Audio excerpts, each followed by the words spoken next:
What is up, Lock 22 Nation? It's your boy GOBO coming at you with another episode of Puck University, hashtag PuckU. With me, as always, good old T Mitch, my boy Tommy Mitchell.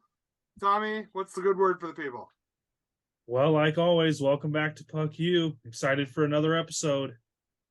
Excited, an exciting time for all of us. With us, we have a special guest, Mr. James Deslauriers. Jimmy, James, Mr. D, how's it hanging, buddy?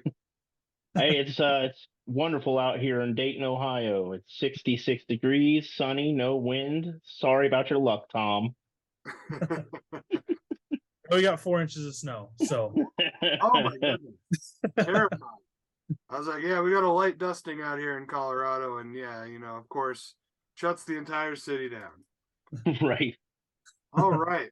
So, weather aside, let's go to a place where it's always frozen, back onto the ice rink, and talk about the amazing Colorado Avalanche, how they eliminated these Arizona Coyotes and are now tearing it up in the Central Division, now locked into that second seed. And yeah, we're coming for you, Minnesota. Paulie, if you're watching, I hope you suck all of the dicks, man. Anyways, what are our thoughts on the status of the Central, boys? Go ahead, Tom. Well, it's close. Like you said, unlike my division, which we are sucking. But yeah, basically, like you said, you need Minnesota to down a bunch of these last games in the last couple weeks. Yeah, we'll see how that goes. Yeah, I think a lot of it's going to come down to, strength of schedule here at the end. Colorado has just absolutely turned it on with them becoming more and more healthy. You're getting the McKinnon, the McCarr connection back. Rantanen is on a tear. They are definitely poised to make a deep run in the playoffs again. I think. Minus a few hiccups, I think their only really thing that they're missing is that they're missing that strong leadership in Landeskog. But other than that, that's a scary team right now. I wouldn't want to play them. I like it, and I got to tell you, I think that you hit it right on the head, James, is that, once we're healthy, it's a really good functional unit. Landeskog has been skating in a non-contact jersey in practice, so I'm really looking forward to it. He has been out the entire season, and it's tough. It's tough without a captain, but the Avs are figuring it out, and yeah, we're hoping we got one game in hand on Minnesota, and Wednesday night game of the week, Minnesota at Colorado.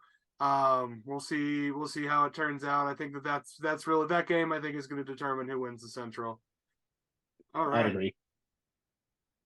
So speaking of these Arizona Coyotes, they've been in the news quite a bit. Their owner, Barraway, arrested for domestic violence out in Aspen. This is definitely not the first time somebody in professional sports has been accused of a severe crime in this way.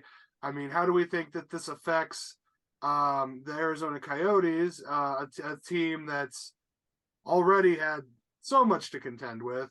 And then on top of that, at what point does the actions of a professional athlete or somebody associated with your favorite team, at what point is it too far? At what point do you stop supporting the team or that player? Tom Mitchell, what do you think? Well, first of all, I did look just before we actually jumped on here. He's suspended indefinitely, so they're taking the right course of action until they figure out, what kind of the whole story is. And I kind of like to wait till that comes out because we've seen in professional sports so many times that people are accused of things that down the line they come to find out that there's more to the story. So in this case, that's kind of what I'm waiting for, is to kind of see what comes down the line after the investigation. And then as far as pro sports with something happening, I was a big, just to go back to, I know we don't talk about NFL too much, but Ray Rice, I was a huge fan of him. Mm-hmm. Come out to find out that all the videos and stuff surfaced. I have nothing to do with that team or him anymore. So I like to wait until it's final, in my opinion.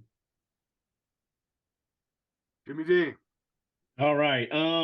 I agree with you 100% there, Tom. I think that's a sound logic to have, especially when it's coming to anything that has to do with um any legal matter. You never want to be the first person reporting. You always want to be you have the right set of facts before you actually jump into that. With this, I mean, we know he's a 5% minority owner of the team. The police reports as of right now stipulate that there was a verbal altercation that became physical. This is all alleged, obviously. So we'll have to wait until the investigation is finalized.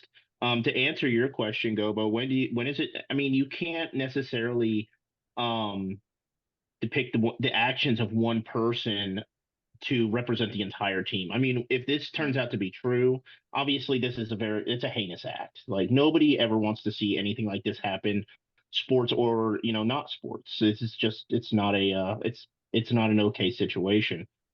But I would not, if I were a fan of the Coyotes, I would not be turning my back on the team because of the failures of a person. The organization seems to be doing everything that they're supposed to be doing correctly.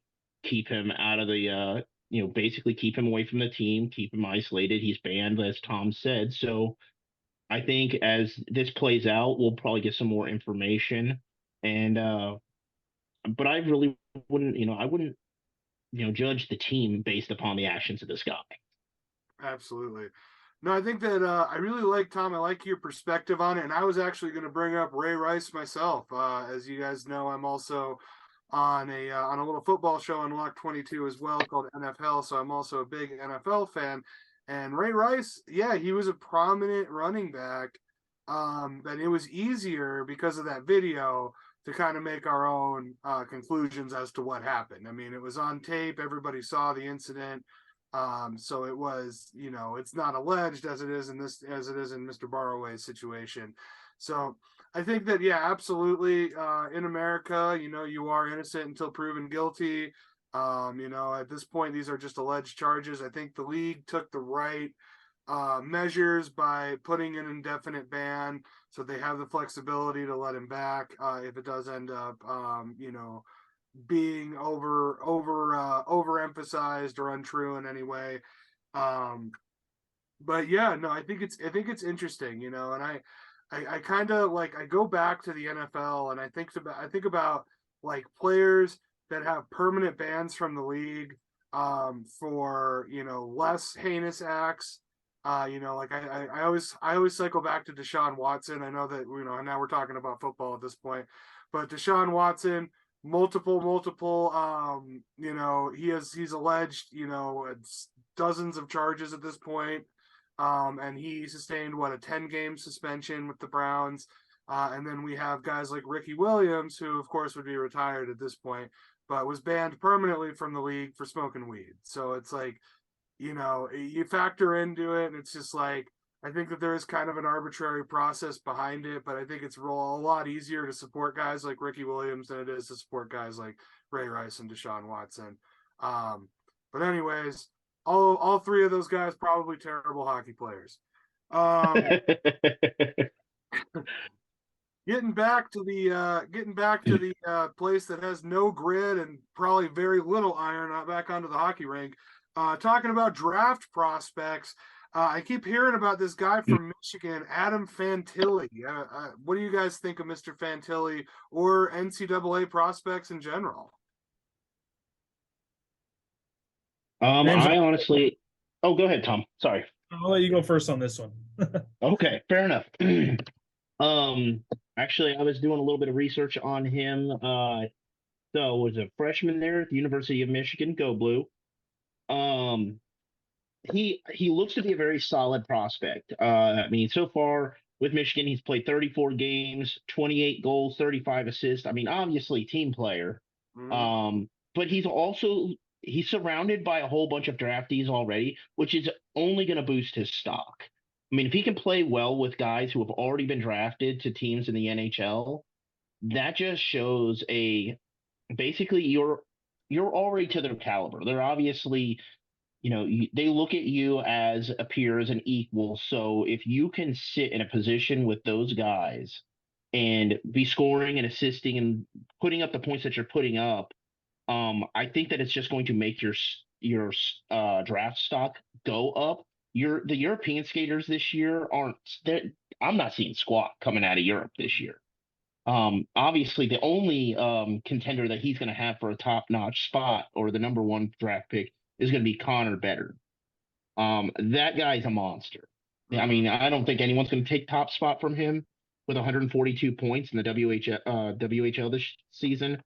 That he's unbelievable. Whoever scores him, that's just going to be a win all around, I think. Absolutely. Absolutely. Yeah, no, and I think you're right. Yeah, better. Yeah, nobody's gonna uproot him. I mean, even if it is just WHL, if it is juniors, but I mean, 142 points. That is a dominant performance. Something you'd never match. Something it'd be impossible to match in the NHL. Tom, what are your thoughts on Fantilli? No, I agree with everything that you guys said. I even read about Better that he basically sealed it in the junior championships. I mean, he had an incredible showing and basically sealed the number one spot from a lot of the articles that I've read so far. So I'm in agreement with you guys. Yeah, I like and Fantilli. Here's kind of my take on him. As he's absolutely going to go number 2 in the draft or should. But I don't like him at center. I think from a left from a left, and so he's a lefty, and he's almost that's his one weakness is in the dot. Is in that face-off circle, and I know it sounds weird coming from a guy who's probably the best player in the league, plays for our team at center, and is also garbage from the dot. But with Nathan McKinnon. But Fantilli, if I'm a GM, I'm a coach. I'm bringing this kid in and I'm teaching him how to play left wing. He's going to be a sniper from that, from the outside. You can use him on the power play. He's fast as hell. That was one thing I noticed about him. He's got that McKinnon-esque speed. He's an absolute puck hawk. He goes for the puck every time. A lot of hustle. I think he's a great kid. 50 plus points in 35 games. So yeah, guy's an absolute monster. So Michigan churning out all kinds of big prospects. I think that I also I read an article that said that like in 30 games he has the most points of any NCAA player, only behind Jack Eichel. Eichel has the record, but he's number 2, and that's beating out Jonathan Taves. That's beating out. There was one other big name on that list, but yeah, basically number 2 in the history of the NCAA hockey. Another thing I was gonna say is that the Big Ten, you got Michigan, you got Minnesota, and then you got a bunch of scrub teams. So I mean, basically, Ohio State is all right, but like. We'll see how they hold up in the tournament because they're going to be a pretty high seed going into that tournament. Yeah, Ohio State. They play tonight at 8, I believe. I know Michigan is on right now against Penn State as we're speaking. I was actually watching a little bit of that before I jumped on, and just to kind of get eyes on Fantilli. I mean, I mean, like you said, he's got speed, and he's got that weakness in the dot, and that's where a lot of teams, that's one thing that so many teams don't look at when they draft players is how do you handle the face-off? Like you Right. gotta have guys that win that because especially as you come down the line or in those critical situations, you gotta have at least a guy that you can get on the ice, win the face off, get off the ice. Yeah, exactly. And I mean, what having a good face off guy. I mean, that is just like it's an absolute intangible. Like, yeah, I mean, it's you control, especially yeah, you get in on the power play, you get those icing calls, you got weak defenses. You're talking about a difference between a goal. Two If you seconds. win or lose those face offs. Yeah, you're good. I did read in the article basically exactly what you guys are talking about right now is better. He's spent the last couple games at wing, and that's made him better. And I think if, like we were talking about, if Fantilli does the same thing, yeah, he's weak in this. He's weak on the dot. Play him at wing. Yeah. It's just going to help his draft stock.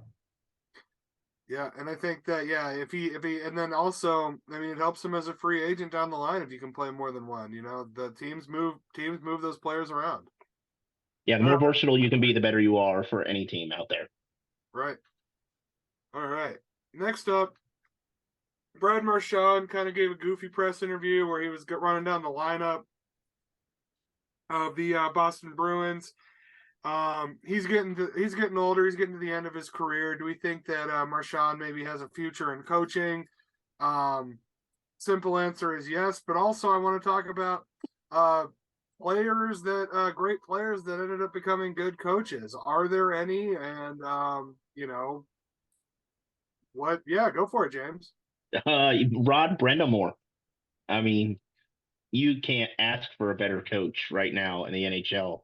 From a player to a coaching perspective, that man knows every aspect of the game. And look what he's done with Carolina. I mean, they're just dynamite. Oh yeah, no. Canes are competitors, yeah, and they have been competitors consistently for the last 2-3 seasons. Tom, what do you think? I think he does. Do I think it will be for the team he's currently on? Probably not. My guess is it's going to be like a lot of other sports. Starts off assistant coach, see how he does, moves into maybe a head coach down the line. But I think, like what James just said, it takes a very good player to be able to just adjust. And you got to have the right brain to do that. I mean, you got to have the right mentality to just adjust from being a player and jumping in and having the respect to be a coach. Yeah. Hockey IQ. That's the biggest thing here is, you know, it's like you see players who have, you know, they have great vision, you know when to make the right passes. Those are the guys who are going to end up being great coaches. You know, and I think about my Avalanche. You know, we had Patrick Waugh was coaching for a couple of seasons out here, which you know, not great. It's funny. People want to play for him, but then you get on the team and you realize that he just likes to yell a lot. Which that's fine. He's an intense guy. But I look at our GM situation right now. Joe Sakic is godly. Like, dude, he knows all of the right you know, he analyzes draft stock, free agency. You know, he brings on guys like Val Nichushkin, Lars Ellers, Matt Nieto, guys who are just honestly trash for the teams they play for, and he makes them. I mean, Val Nichushkin had one goal for Dallas the year before he came here. He comes here, he's an all-star. So it's like Sakic reminds me of a Bill Belichick in a way. Like he has the ability to look not at like the season in hand, but the long game. You got to realize that not all your players are always going to stay with your team. So he's going to look at what kind of pieces can I put in play right now, but also look at what can I have 5 seasons from now. Right. Marchand, as far as a coach, I don't see it happening. And I think that the only reason I say that is because he comes with the stigma of he's a disagreeable person on the ice. And I mean, it could translate into coaching. So I just don't really see it happening for him. I could most definitely see him working as an analyst for the Bruins. I could see him working even in their front office, kind of like a Joe Sakic. I mean, he definitely has the hockey IQ. The question is does he have the etiquette to be a coaching? Can he tone it back enough to be a coach and admit his faults when he makes them? Because unfortunately for any coach, when you lose, it's your fault. Whether it is or it isn't, it's your fault. Absolutely. And I tend to agree with you. I see Marchand as more of a like an ECHL guy, AHL guy. I see him, potentially coaching like a really good high school hockey team or something like that. But yeah, I don't see him leading an NHL squad. Yeah, he's a little hot headed, and I think if Patrick Waugh is any good example, is that players that are intense on the ice, you got to tone it back when you're behind the bench. Yep, Okay. definitely. All right, playoff watch. We got eliminations, boys. So Yotes are out, Sharks are out, Blackhawks are out, and Ducks are out. Who's the next pin to fall? Oh, who is the next one? For me, I have no idea how St. Louis is still hanging in there. I was just going to say Vancouver and St. Louis are both. I think they're both gone. I honestly, my next bet is, have they said whether or not Montreal is eliminated yet?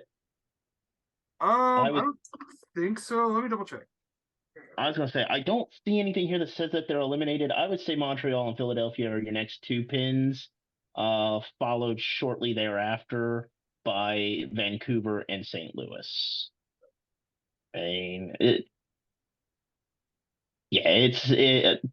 pretty much for the most part, from what it looks like, the West is, I think, almost 100% locked up on who's going to be in and who's going to be out. Yeah. It's just going to be a matter of dates before these teams just they start dropping off like flies. The East, obviously, you're still looking at your bubble teams there with the Islanders, Pittsburgh, the Penguins and the Panthers. Like, Sorry, Tommy, man, but man, my money's still on Florida to make it in, and I don't know if your Pens are gonna make it. I disagree, Tom. I think I like Pittsburgh over Florida. I think Florida's got I mean they got goaltending, they got scoring, but like I just don't think of them as a complete team when you think about like teams that are poised to make runs. And I see a lot of talent with Pittsburgh. I still think you guys get bounced in the first round, but I think you get a wild card. I think after last week, they showed a lot. Yari played way better than he has been playing. DeSmith's playing awesome.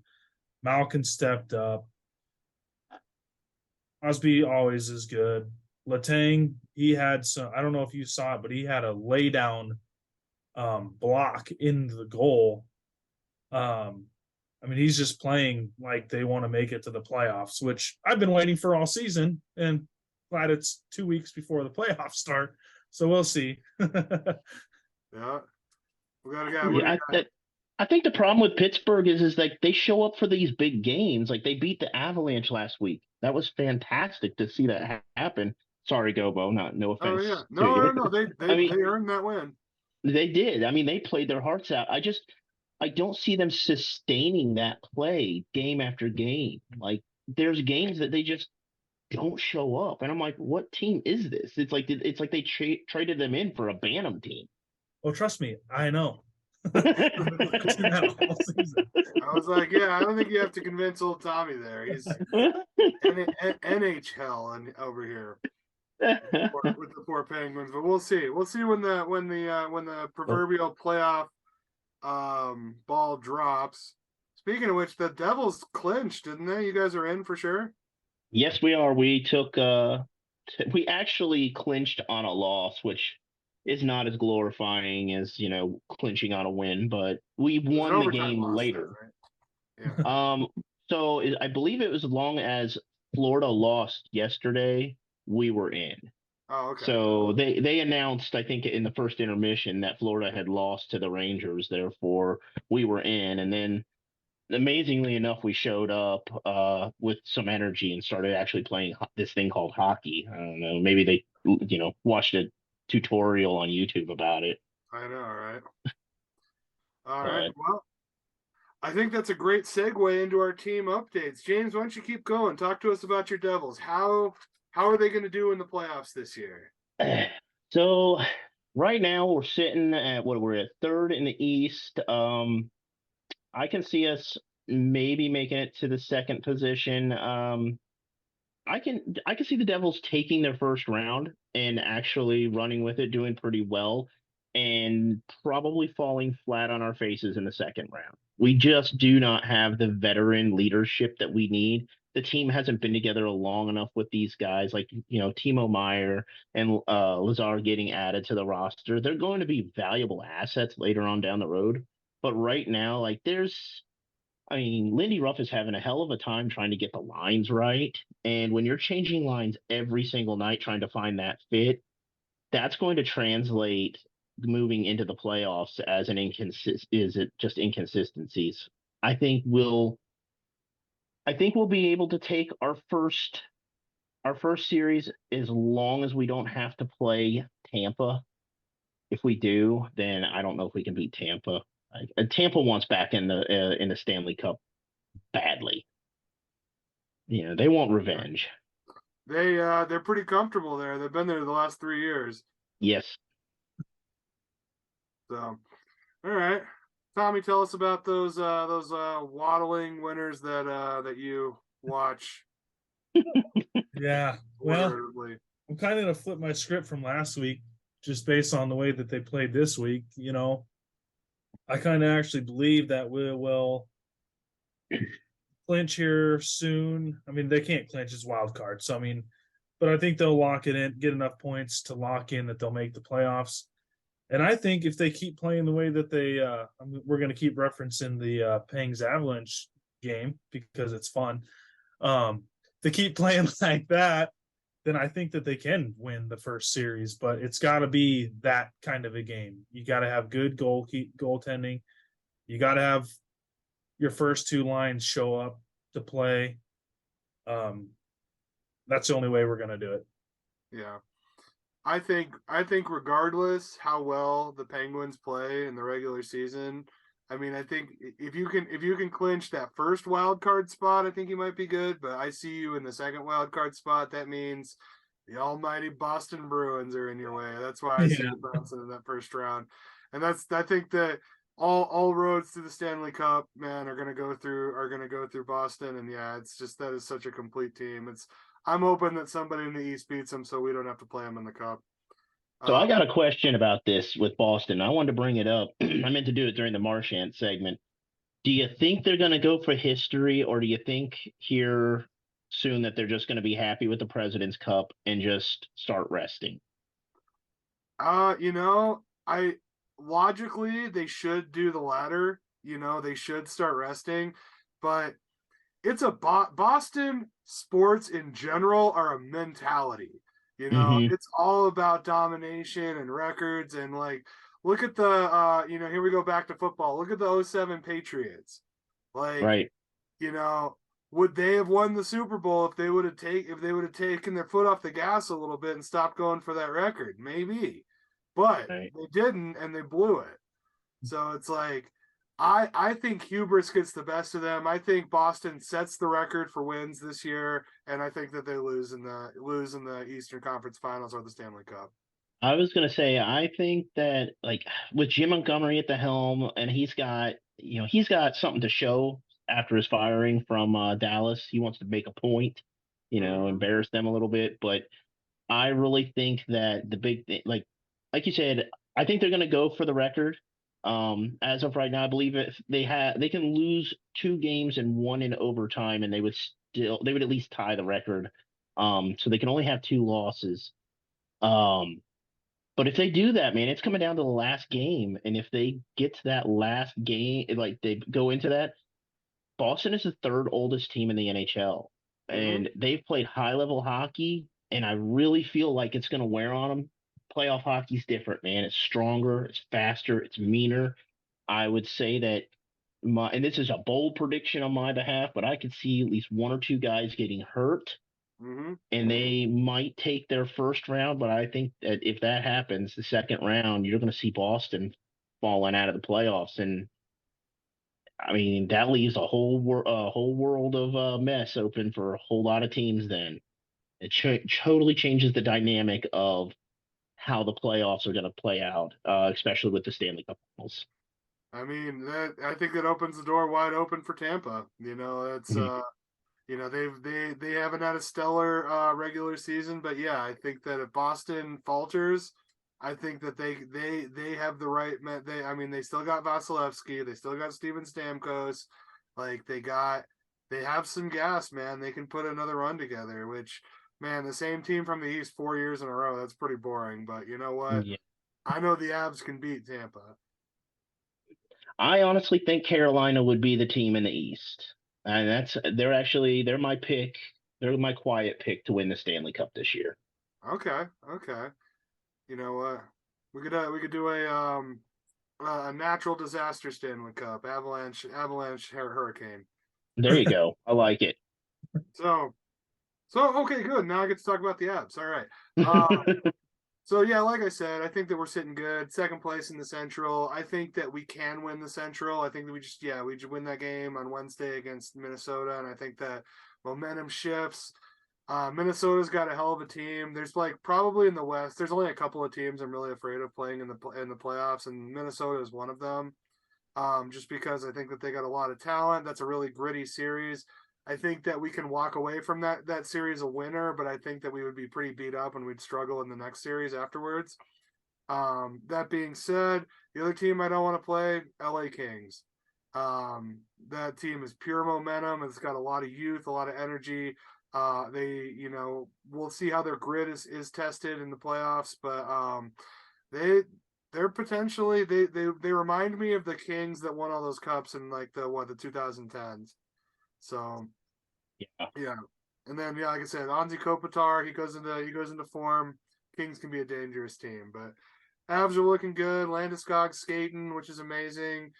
Cale Makar's back on the ice. Evan Rodriguez is back on the ice. Our goalie situation, I mean, we're putting a lot on Alexander Georgiev, but I think Jonas Johansson is a solid backup. And then if Pavel Francouz comes back, which I don't think he will, but if he does, I mean, that even strengthens our goalie core there. But I feel good. As long as we don't sustain any more injuries, I think the Avs can make another deep run. I think that you're probably pretty right on that. I mean, the Avalanche won the Stanley Cup last year, not on goaltending, but on the fact that they had a defense that was 10 times better than anybody else in the league. I mean, if anything holds true, offense will get the glory of any win, but the defense will always win the game. Yep. Well, and I think if you look at it, we won the Stanley Cup with Darcy Kemper, which he's fine. He's a fine goalie. I mean, he's definitely starter caliber. But yeah, I mean, he was nothing with the Coyotes. He's going kind of back to being nothing with the Caps this year. And then, I mean, if you look at it, Alexander Georgiev was Igor Shesterkin's backup last year. Like, he wasn't even a starter, and he comes into the Avalanche. He's third in shutouts. He's second in goals against percentage. I mean, he honestly, like, if he was a little flashier, he might be a Vezina candidate, which is interesting because I don't think he's that good. I mean, if you look at it, but I mean, Philip Grubauer almost won the Vezina with. He's stable and consistent. Yeah, that's all you need. You don't need an Igor Shesterkin. You don't need a Vasilevsky to win the cup. They help, right? It never hurts having the best goalie in the league. But yeah, it's not a requirement. All right, so matchups, locks of the week. Tom, you and I had terrible weeks last week. We both went 1-2, which brings your overall record to 8-4. And then me, I'm actually I'm 0-2 right now, but we still got to see if LA beats the Blues, it'll move me to 1-2. That game is happening in 20 minutes. So right now I'm 5-6. Tom, you're 8-4. Kind of feel like the Packers right now. So went from doing very well to being very mediocre. So, and then of course our guest from last week, Polly. Of course, he went 2-1. Only incorrect pick of his was Dallas to beat the Seattle Kraken. So that just goes to show you, don't bet against the producer. Last time I bet against the Kraken, I got burned too. So, but yeah, Tom, you picked Anaheim. They lost. You picked the Islanders. And the Islanders who lose to Columbus. Yeah, that's but you did pick the New Jersey Devils to beat Ottawa on the road, and they pulled it off. So that was your one win. And of course, I picked Tampa Bay over Ottawa, which was a loss. And then I picked my Avalanche to beat the Penguins. Only game that the Avalanche lost, but it was the one that I picked. All right. So, locks of the week for this upcoming week. I will go first. Dames, I'm definitely bucking for that raise, buddy, because I'm picking Seattle to beat the Anaheim Ducks. So, Seattle Kraken, it's going to be my number one lock of the week. Put it on the board. Get my record better. Tommy, what do you like? Well, you just stole one of mine, so I'll have to figure out another one. But No, we can use the same ones. No, I'll figure out another one. Okay. But I'm going to go Penguins versus the Red Wings, and I'm going to go with my Penguins to beat them. Good pick. Yeah, Detroit's pretty much on the Detroit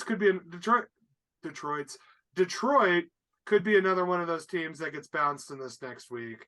Because yeah, they're definitely on cruise control. I saw the Avs game against them, and yeah, the Red Wings are pretty much the dead wings at this point. JD, Jimmy D. All right, I'm taking one that you were probably going to take, but it is Minnesota at Colorado, and we're going Colorado Avalanche, man. Yeah, I like this guy. I like it. Yeah, no, I try not to pick the Avs every week just so that because it's like, especially if it's a game I think that they could potentially lose. It's like, but it doesn't. Tom had an interesting point a couple of weeks ago. He said just like pick the other team, that way you're happy no matter what happens. Right. All right, second pick. You know what? Control B. I'm making a bold prediction here. Ottawa Senators at home against the Florida Panthers. I like the Sens. Ottawa has a tendency of ruining bubble teams' runs. And if you look at this last week, they beat, they upset Tampa Bay. They've been in a couple of different upset situations. Yeah, they beat Buffalo. Like Ottawa, I think they beat the Florida Panthers at home. That's my second pick. Tommy. All right. So since you took my first one, I'm still going to pick the Ducks in it, but it's going to be the Ducks versus the Oilers at the Oilers, and I'm going to pick Edmonton to win that one. Solid pick. I don't know. I can't count on Edmonton to do anything. Just that the NHL Network is going to spend 45 minutes, building a statue of Leon Draisaitl and Connor McDavid making out. But aside from that, you can't count on Edmonton to do anything. For all the talent that team has, like, how do you not they absolutely just infuriate me. I'm not an Edmonton fan by any means, but Jesus, you have the best hockey player in the world on your team, and you can't make it. Like, you can't make it to the Stanley Cup Finals, right? Like, yeah. The closest they were getting swept last year by the Avalanche, right? Including blowing a 4-goal lead in Game 4. So no big deal. All right, Deslauriers, what do you got for Game 2? All right, I'm going Boston at Pittsburgh. Of course you are. Yeah, you know who's going to win that one, Tom. I'm sorry, but the Bruins are actually they're gonna maim the hell out of those Pens. Picking the So, Bruins to ruin the day. yeah. Yeah, I mean Boston's always a pretty safe bet, no matter who they're playing. It's hard to pick against them. All right, my last pick, and this will also determine the jersey that I wear next week. Because I only have like three or four more sweaters that are not Avalanche sweaters that I haven't worn on the show yet. So, I'll send you a jersey sweater. oh yeah, man, I need a jersey sweater. Let's see here. Yeah, so I'm picking between the Philadelphia Flyers and Tom, your Pittsburgh Penguins. I'm taking the Pens. Taking Penzer and home in-state Pennsylvania rivalry. Like I said, whoever wins that game, I will be wearing their sweaters on the next show. Tommy, what's your last pick? That's so nice of you. Unless they lose, then you gotta watch me in their fucking orange. I know. They better not lose that one. I'll be very disappointed. My last one, you did it to me, James, so I'm going to do it right back to you. Oh, I'm going Rangers versus the Devils, and I'm going to pick the Rangers winning that one. Battle of the Hudson, brother. You're taking. Where are they playing? Where are they playing? At you. Jersey. Yeah. Jersey, You're a damn fool. You are a damn fool. That's I'm gonna rub that in your face so hard. I'm gonna call you right after that game. I love it. The tea is boiling over. I mean, that's going to be a good game. That one could be as good as Minnesota, Colorado. Yeah. The Rangers, ton of firepower. That's such a fun team to watch. But for whatever reason, the Rangers are starting to turn into Edmonton Junior. It's like they got all this talent, and they can't do shit with it. They got a ton of Chiefs and no Indians, man. Everybody wants to score goals and nobody wants to pass it. Right. So Devils need to take advantage of that. Yeah, and Shesterkin can only save so many shots. That's correct. And maybe one of our goalies will show up and actually play. Who knows? Or not. No, that'd be fine too. You shut your filthy mouth, Tom. I know where you live. Hey-o. All right. James, third pick. What do you got for us? My third pick is New York Islanders at the Tampa Bay Lightning, and I'm going all Tampa on that one. Okay. Didn't learn from GOBO's mistake last week and forced to make it again, picking Tampa Bay in the regular season. Yeah. Yeah. And we're going to see Vasilevsky is going to make an amazing save at the end of the game to win it. And then he's going to take off his helmet. It's going to be Tom Brady. Right. It's like, how did he get in here? All right, we got picks. And then if I wasn't mistaken, I don't think anybody commented their picks on our video from last week. Let me double check.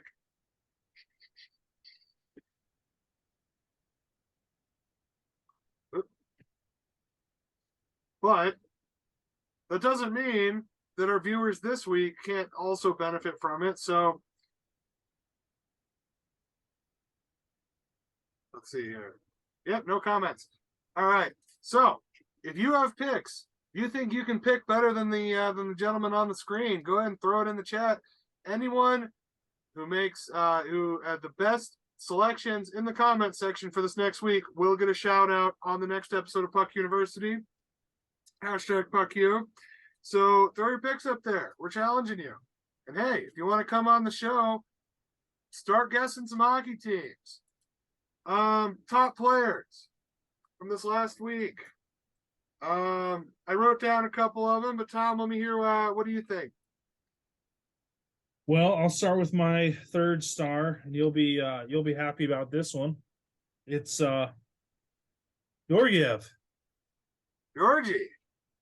Reason being, he had a shutout.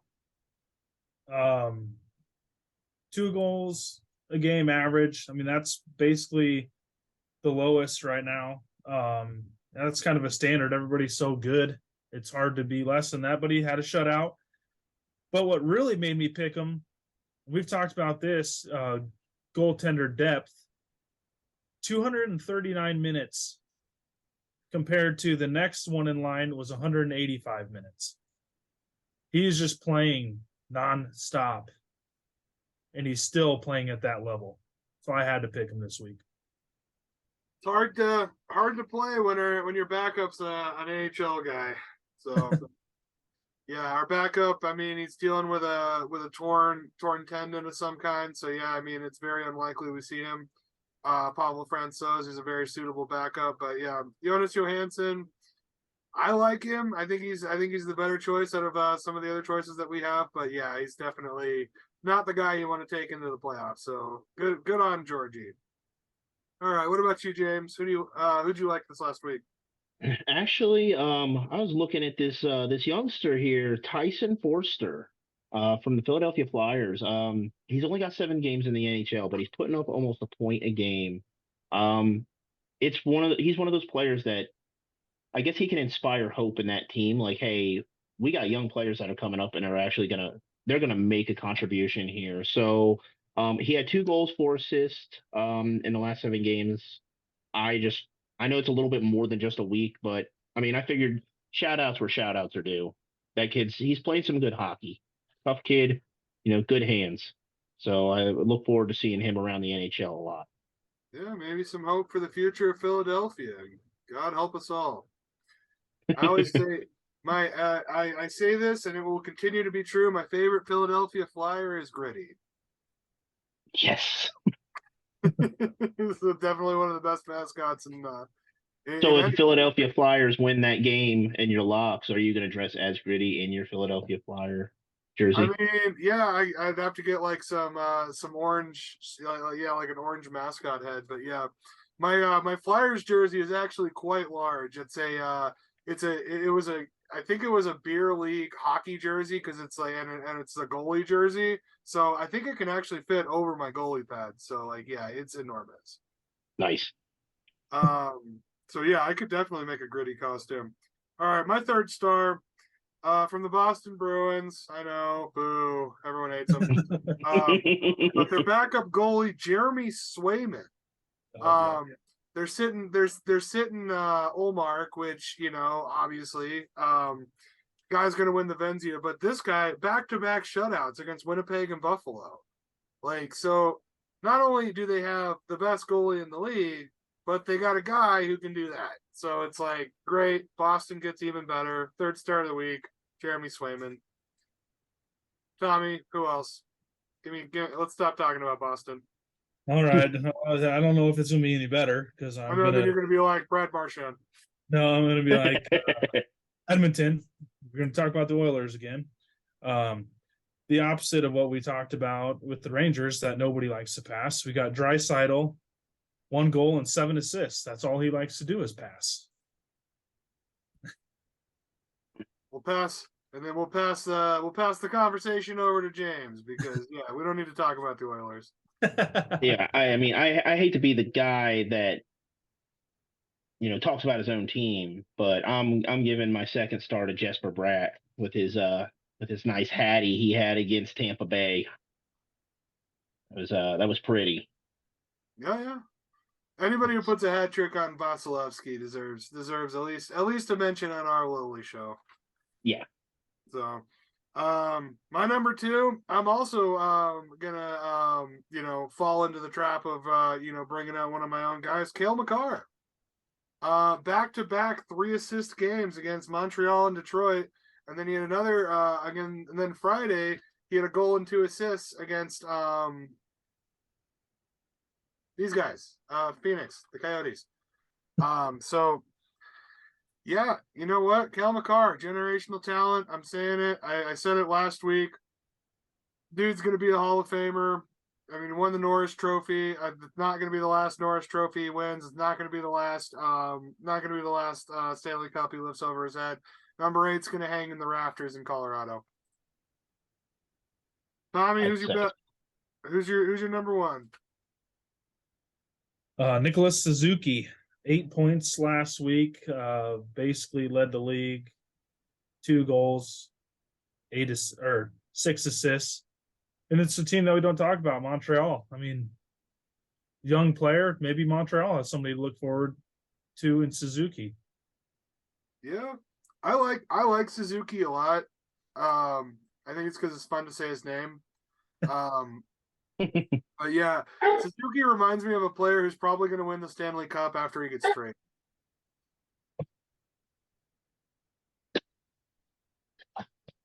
Sorry, McKinnon's pissed off. Does the name of your dog is McKinnon? Yeah. Nice. Yeah, my dogs are Mikko Rantanen and Valentine Nichushkin. Sorry, I don't have a dog. You can comment on it. I say James' dog is upset at that, Tom. Yeah. I don't think he liked Tom talking about the Edmonton Oilers or Yeah, that. probably not. I don't blame him. Right. He Somebody probably send doesn't like Tom the my directions to his local animal shelter. Get a dog, name him Sidney Crosby, bring him on the show. Okay, There deal. you go. All right, no problem. All right, who's your number one, Jimmy? As much as it pained me to do this, I am actually giving it to Gustafson from the Wild. What he did against the Devils the other night was nothing short of just fantastic to see. I mean, 47 saves on 48 shots is just phenomenal. it is not easy to unseat the Flower. You know, I mean, Marc-Andre Fleury, they brought him in with every intention of him being the guy. They got rid of a very solid goalie, and Gustafson has completely blown Fleury out of the water this season. Yeah, Gustafson, absolutely. he's a player. He's going to get paid in the next couple of years. So I'm hoping it's with a non-division opponent, but I'm guessing Minnesota is going to keep him close. Yeah, I think Fleury's at the end of his career, and seeing what Gustafson has done is just you guys. Colorado's going to have their work cut out for them the next few seasons, I think. Mm-hmm. I think Minnesota is definitely them with Gustafson and Kirill the Thrill. I mean, that's like, yeah, they're probably our biggest competition in the division, especially because I think Dallas is very, very overrated. I mean, Ottinger is good, but who else they got? They got Robinson, but I mean, we'll see how his. I mean, like he's having a stellar season this season, but we'll see how the long game plays out with him. Yeah, Keep it up. like I said, Dallas doesn't worry me. But a guy that you might want to worry about, Mr. James, in this upcoming matchup, Mike Zibanejad. That's my number one star of the week, dude. 3-point game versus the Penguins, 3-game goal streak. I mean, dude is just tearing it up on a team that has so much firepower already. Like, the Rangers are one of those teams, man. They're kind of spooky. They could do something. I can definitely see it. I mean, he's got the hands, he's got the speed, he's got the IQ. He's a scary hockey player. So Zibanejad's he's a grown man for sure. I think that he could, you get the right matchup in the playoffs. I mean, New York could push again. They made it to the Eastern Conference Finals last year, which was like the ultimate like goalie on goalie action. You got Vasilevsky against Shesterkin, and it's just like, oh my god, like these games are gonna go on for 12 hours. But yeah, I like the Rangers. But you know what? Go Devils in that game. We'll see how they do. that's right. Remember that, Tom. Go Rangers. I like that pick. All right. After everything the Devils have done for you this season, and this is how you treat them. Revoking your card there, buddy. Sorry. You're not. Shots fired. All right. Well, that concludes our episode of Puck University. That's all we had. Do you guys have any other hockey news or other shout outs that you want to throw on before we end our show? I can't think of anything. All right. Well, I want to thank Mr. James Deslauriers for being our special guest this week and our expert on New Jersey Devils hockey. That's something that we definitely don't hear a lot about in Colorado, but we should, as the Devils used to live here. So we're very happy that they made their home out in New Jersey, and we got to see one of the best hockey team in the history of the world beat the best hockey team in the history of the NHL. Got to beat the Devils in the Stanley Cup in 2001. So. Yeah, that still hurt. But you know what? I was so glad that Ray Bork got to lift that cup. Everyone was. But I'll tell you what, Patrick Waugh is one of my favorite players of all time. I still think he's the second best goalie of all time, just because Marty Brodeur. I mean, dude was incredible. So, anyways, make sure you check out the other shows on our Lock 22 broadcast. Two Marks and a Spark. We got our comic show going on as well. And stay tuned. We got lots of other stuff. And if there's programming you are aching to see, or you would like to be a guest on one of our shows, please make sure to reach out to us, and we'll see what we can do. For Puck University, #PuckU, my name's Gobo. Tommy, say goodbye to the people. As always, thanks for joining us on Puck U. Look forward to seeing you next week. All right. And James, once again, thanks for joining us today, man. Absolutely. Thanks for having me, guys. It was a blast. All right. Everyone take it easy out there, and make sure to clean out your Zambonis.